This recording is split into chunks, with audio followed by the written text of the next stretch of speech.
Recovery is a lifelong process that dramatically changes things for someone in recovery on a daily, if not moment to moment. Often, recovery will change an individual's goals, expectations, behavior, and even personality. In turn, this can change or cause a loved one's relationships to be even more strained, that were previously masked by addiction. So there we come to the question around, how can I help? How can I help in a way that's not going to be detrimental to the relationship, that's going to build the relationship? And how do I handle my loved one coming home? So what we're going to go through is how you can help and support your loved one when they're in treatment.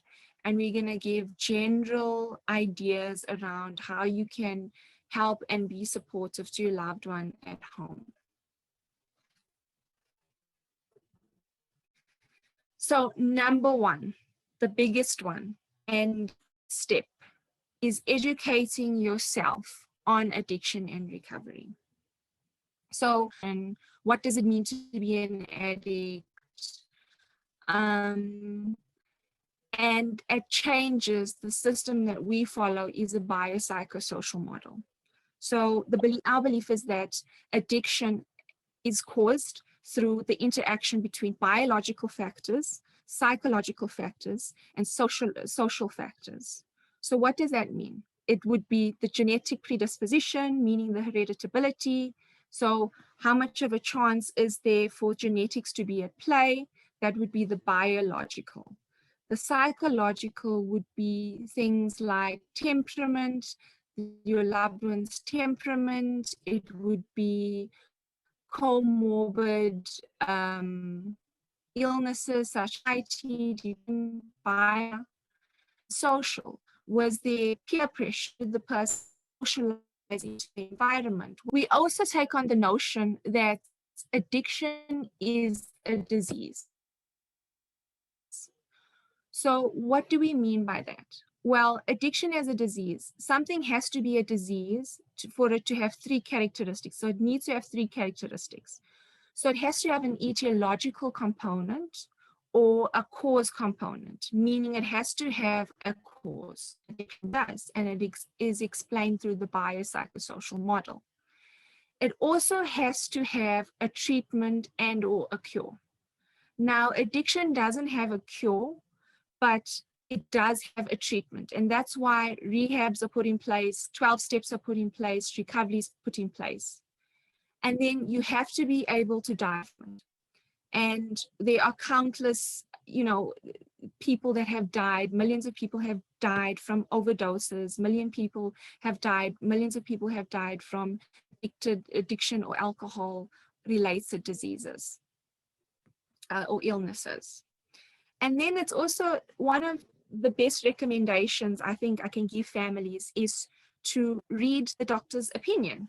The doctor's opinion explains the obsession of the mind and the body, how alcohol works, why is it such an obsession? And this can be found in the AA Big Book.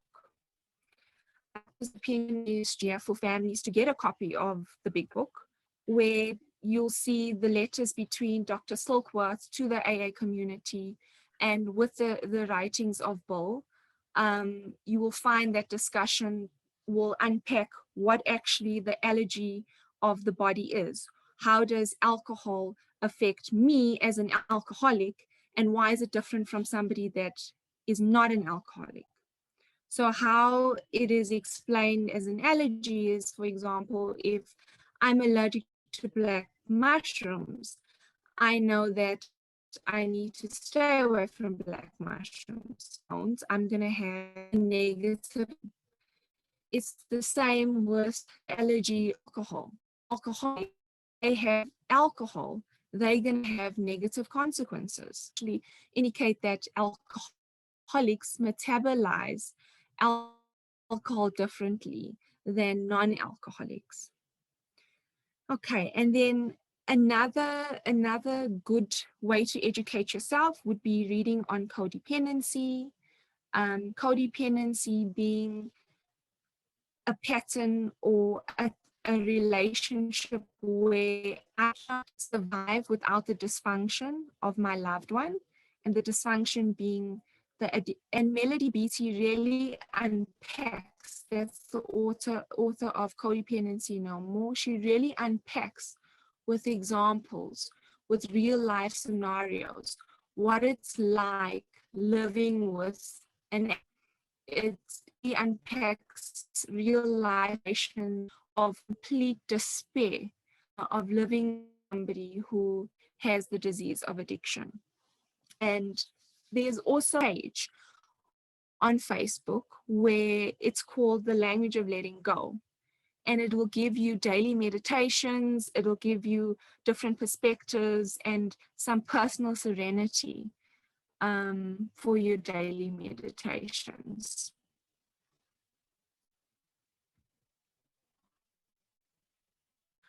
Okay, what's important is also to encourage your loved one to follow on all recommendations. One of the most important boundaries or lessons that you can take from this presentation, it's that it's important that you encourage a boundary system, which is started in treatment.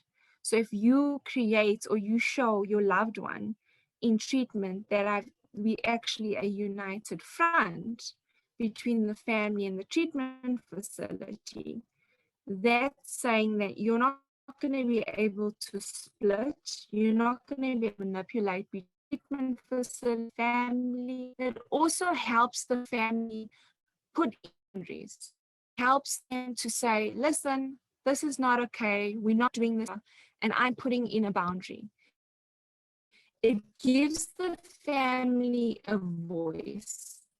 It allows makes the family feel empowered. Sometimes, and a lot of times, it's really difficult because this person so much. You want the best for them. And when you see them, you almost melt because, you know, this is my child, this is my partner, this is the person I tend to spend the rest of my life with. And if I put a boundary in place, I'm being absolutely horrible. But boundaries help you have a sense of, oh, I'm not okay, because your boundaries getting crossed as a family. You're gonna build up, you're gonna be bitter, and you're really not gonna system that's already been corrupted or is dysfunctional because of the addictive behaviors. So following through with treatment recommendation also decreases the chances of relapse because you're trusting in the system, saying that anything I follow the recommendation, encourage the recommendations of continued care, and you've got a support system that you can always touch base with. So if there was any chance of a relapse or there's any signs of a relapse, you have a base as a family member to bring your loved one in when needed. And also it helps create a security net. And it helps the family find a voice, because through the disease of addiction, you've really put your needs and your wants on the back burner. So it helps you find an identity outside of this addiction, this dysfunctional system, which is really important. Okay, so I also thought that I'd just unpack what treatment looks like in our primary care facility. And I've just outlined briefly some of the things that we do, the main things that we do. Obviously, every day is different. Every day are different challenges, different things to deal with. Some of a state treatment program, these would happen. So when your loved one comes into treatment, you have to sign the documents, they've got to give consent, and then they are oriented by our staff. So they're orientated by around what things happen, what happens. They are given the orientation file. They are told this is what we do. They've got a schedule, a personal schedule that they've got rules and guidelines, and they're encouraged to read through their file by their psychologists. They are then guided through the orientation, the guidelines, the rights, the rules and regulations of changes.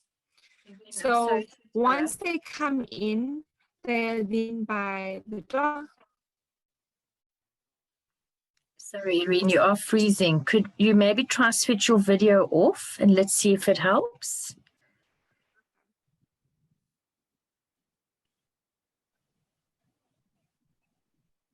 Okay, Cheryl, will you let me know if it's any better? It is better. Okay. So as I was saying, sorry guys, sorry about that.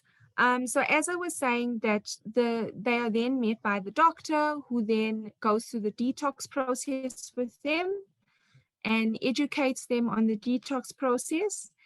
They are then met within the first 24 hours. They are then met with by their psychologist, who they see every day. The psychologist, as I said, will then orientate them into, what to expect, what are the rules, what are the guidelines. And there's really an open discussion around, what are the expectations, and everybody is aware of calls, how calls go, and all the nitty-gritties about inpatient. They are then also met by their psychiatrist, Dr. Tia van der Merwe, who then sits with them, has a session with them, and the psychiatry part is then done. And as I said, individual therapy is done every day, as well as group therapy is done every day, and it is always facilitated by 2 people. We then have occupational therapy. We have the input of our occupational therapists who assist in assessing functionality. Because addiction affects our ability to function, talking about affecting frontal lobe, about the potential eye, because of falls when you're intoxicated, the occupational therapist input to guide us into an appropriate treatment plan. And then we've obviously got the family interventions, which are the family conjuring sessions, which happen in the 2nd and the 3rd week, where it's an opportunity for the family to be honest. And honesty is important, because without honesty, your loved one will not be able to put into perspective what they've done, how they've treated you, how they've affected the family. And a large part of primary treatment is breaking denial and instilling hope. So it's a taste of what is recovery. We get an array of people that have been in treatment before, and people that it's their first time in treatment. And it gives you a sense and a taste of what recovery is, what are the 5 pillars, what does a sponsor relationship look like, how can you work on some of your character defects. It's about respecting boundaries, it's behavior modification. What I mean by behavior modification is that it's, if nothing changes, nothing changes. So it's changing those underlying behaviors. It's becoming part of society. It's functioning as somebody in society. And we have things like therapeutic duties, which is taking care of yourself. So taking care of your hygiene, taking care of the way you dress. It's taking care of your bed. It's taking care of looking after yourself in terms of your dishes, clearing up, all relearning, reteaching how to be an active member of society. Because in active addiction, all of those things go out the window. And then the 5 pillars. So I know we speak a lot about the 5 pillars, and we don't really discuss, what they are. So we introduce the patients to the 5 pillars. The 5 pillars are the pillars of recovery. Without these 5 pillars, then you're not doing recovery. So the pillars are sending the message for recovery, also assist, helping volunteer work, whether it's sitting at a meeting, making tea and coffee, taking someone to a meeting. Those things all act as service. Next one is sponsor.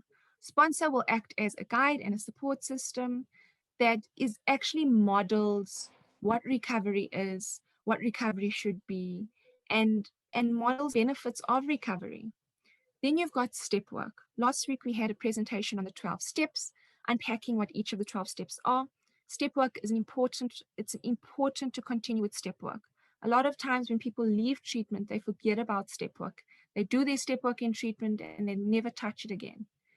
Step work is the grounding mechanism. It's on paper, it's real, it's there, you can't ignore it. So we've got service, we've got sponsor, we've got step work, meetings, committee. All things are needed in recovery. Loved ones go into meetings. And then final one, power beyond yourself as you recognize or see him or her. And it's important for your loved one to actually have a sense or connection with a higher power.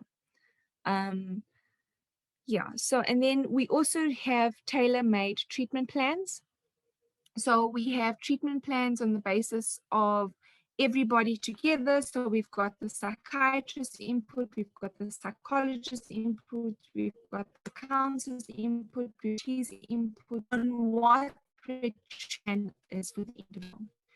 This is very important because, as I said, plan is tailored for individual. A lot of times people, each is our addictions and our behaviors are the same. In terms of our treatment plans are different. And it's not a symbol of you being worse off than another person, but it's also meeting families and loves struggling with that. And longer term is more than shorter term treatments. Research shows that it's been proven that a year you have a higher chance of sobriety. And then we also do relapse prevention. Relapse prevention is unpack the processes of what is relapse, how does a relapse happen, what are the tools that we can use, who can you go to? If I've got a craving, what do I do? Do I play the movie through? Do I talk myself through my worst day in active addiction? So that's relapse prevention. It's really aiding them with the tools that they need to survive. And then sustainable recovery. So sustainable recovery, it outlines your triggers, things you look out. And my flatmate that I live with, she drank. Maybe I need to find another place for me. Does it act as a trigger? How do I know if I'm craving? How do I know that I'm having some preoccupation and obsessive thoughts? These are all things that we like to say, like the sustainable recovery is like the Bible. You take it with you wherever you go. You keep a copy in your office. You keep a copy in your car. You keep a copy in the room if you have to. That is that when I'm feeling, and obviously you're not always going to reach for the sustainable. So when I'm feeling a particular way, let me go to my sustainable recovery. Let me read through it. It's my guideline. It tells me on paper what I need to do struggling with a particular, or if I'm craving badly.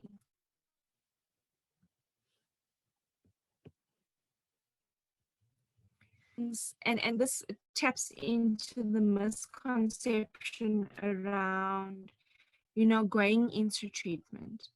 is that we need to, as families of addicts, we need to understand and prepare for extensions. Just because our loved one is in, we still got the debt, the finances. We still got the rent that he wasn't able to pay for 2 months because he was out drinking or he was out using. We've still got, we've still got the helping the kids, doing the going to fetch the kids whilst our loved one is in treatment. All these things are still there. All these things are still things that we really need to prepare and understand for. And for a lot of people, when they come out of treatment, is what we call morbid disorders or illness such as depression, bipolar, anxiety, and they come out of rehab, maintenance and compliance in terms of medication. So a loved one comes treatment into the family system. It's difficult to deal with all of this, the substance and now the mental illness. What do I tell my family? Am I going to hide this? Am I going to be honest? These are all problems that are still there. Then, of course, strained relationships. When your loved one comes out, it doesn't mean that the boundaries, there's these boundaries, unsaid boundaries that are set. Your loved one still needs to come into a place boundaried, and that will facilitate healthy communication. And then, of course, trigger. So you wanting to, as a family member, wanting to go to a party, your loved one might say triggered.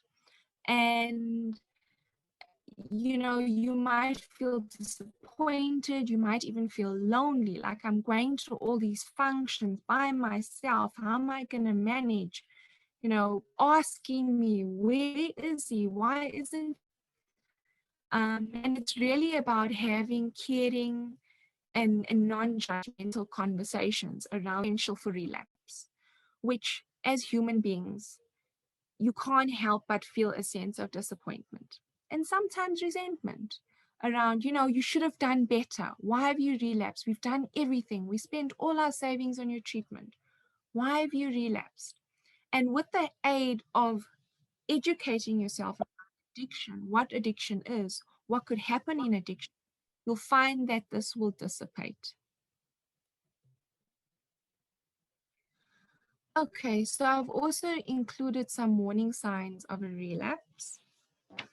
And I've included the first phase of the warnings. This is part of AA.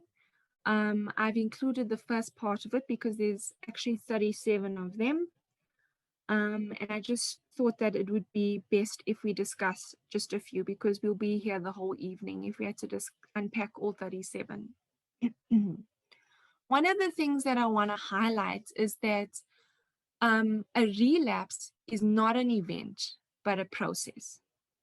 So an individual who struggles with addiction will relapse way before they pick up, meaning that there will be something called an emotional lapse, a mental lapse, an actual physical relapse.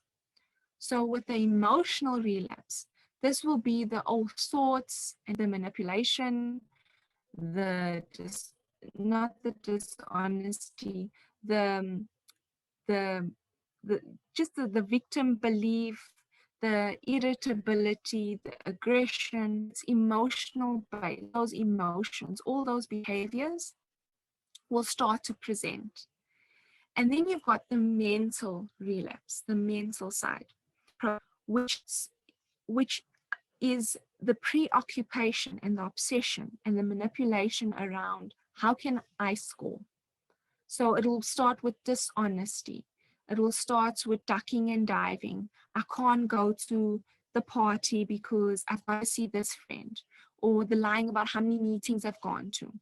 That would be, but it's becoming more behavioral now. And then obviously the physical would be actually going to the bottle store, going to the dealer and picking up. So as I said, the warning signs of relapse, and I've put a lovely red flag there because they are red flags. The warning signs are red flags of a relapse. So the first one is that you'll find the addict becomes very concerned about their well-being. So they'll start feeling uneasy, they'll start feeling afraid, anxious, and at times they're able to moment, they're not able to stay drug-free, they become easy. And it usually only lasts for a short time. Am I going to pick up? Am I going to pick up?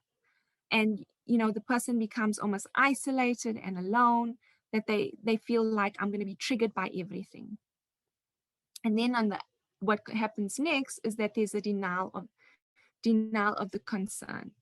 So they start believing that there's nothing wrong, I'm okay, I'm doing well, you don't have to be worried about me, Mom, I'm doing everything that I need to do. And they ignore anxiety, ignore sadness, they ignore because they use it as a way to cope. And there's also the belief that they will never use again. So the addict convinces himself that he will never use again, and sometimes convinces others. They usually keep this notion to themselves, but meaning they won't share it with counselors or people in the fellowship, because the fellowship will reflect to them, look, you believing that you're never going to use again is an unrealistic thing. It almost is if you feel you have control over your using.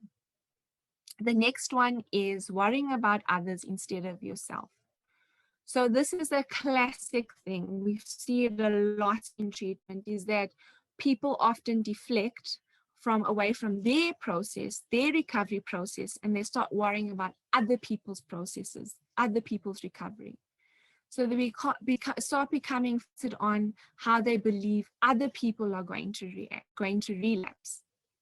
And they then themselves believe that they're doing everything they are supposed to, in a sense, or the Captain Recovery, in the sense that they're doing everything and they don't need to be concerned about their recovery anymore. And instead, they're helping other people, and they are just looking out for somebody who is also in recovery.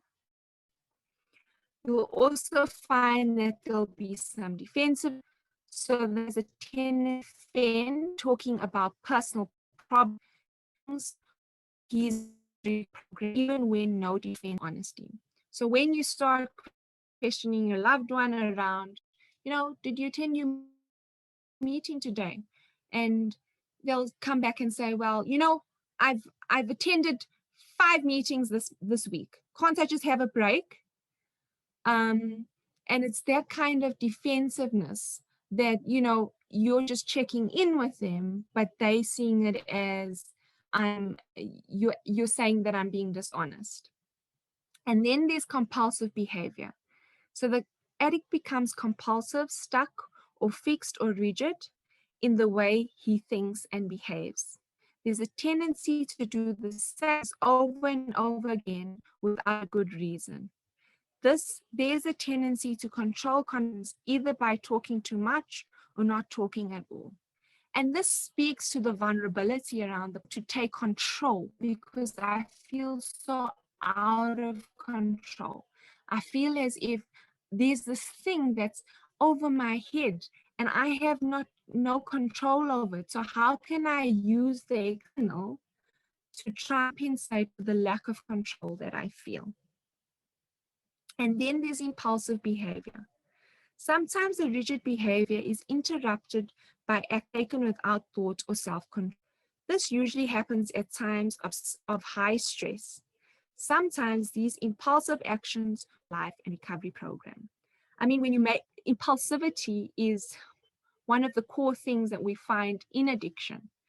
There's this struggle with planning, there's the struggle with processing things, like what are the pros of this, what are the cons of that, problem solving. And in the impulsive behavior can almost act as a way to avoid the decisions or the feelings that I've got to think about and actually sit with. It's almost as if I don't want this, I need to push it away. So the impulsive behavior would be around making a decision quickly, not thinking it through because I don't want to actually think about it. And then there's also the tendency towards loneliness. Against time alone, he usually has good reasons for staying people. These periods of being alone to feel more and more lonely.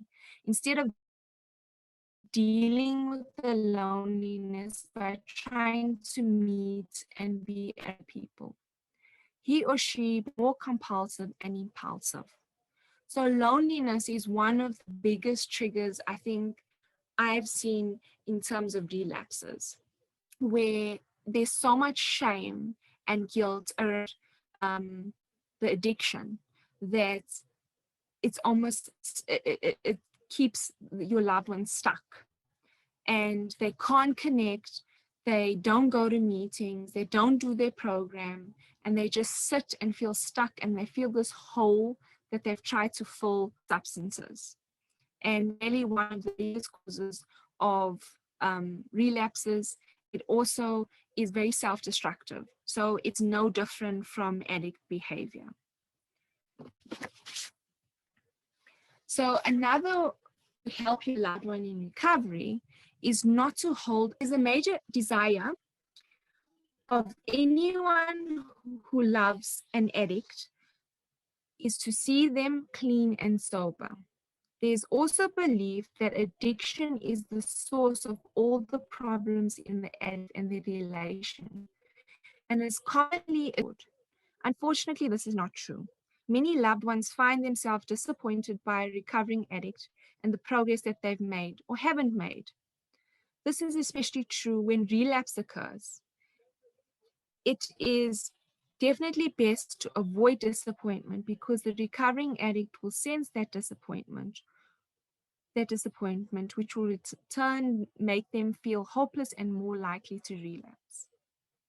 So I want to clarify what I'm trying to say here, is that because you feel a sense of disappointment, it may act as a trigger, yes, but ultimately it is your loved one's responsibility to make the right decisions, appropriate decisions, healthy decisions that are going to lead him into recovery and not into relapse. Expectations do affect the family system as a whole because it encourages dysfunction and not functioning.